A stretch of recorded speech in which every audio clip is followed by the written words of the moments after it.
Dhaka university, Rajshahi university, Chittagong ইউনিভার্সিটির সরকারের সোনার ছেলেদের হাতে যদি অস্ত্র থাকে এরা জঙ্গি হয় না, কিন্তু মাদ্রাসার ছেলেদের কাছে কোরআনের তাফসীর থাকলে তারা জঙ্গি।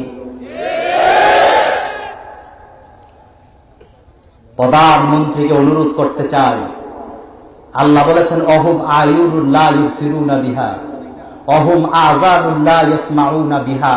আপনি আপনার কান চোখ খুলে দেখেন, আপনার সোনার ছেলেদের থেকে এত বড় জঙ্গি বাংলার জমিনে আর নয়। কোমরে অস্ত্র, কাঁধে অস্ত্র, হাতে অস্ত্র, এদেরকে জঙ্গি বলে না, অথচ কোরআন পাইলেই কয় জঙ্গি। আল্লাহ বুঝার তৌফিক দিকে আমরা বলি আমি। আল্লাহ বলেন আমার কোরআনের সাথে বেয়াদবি করবি, আমি দুনিয়াতে সুটকি দিয়ে রাখবো।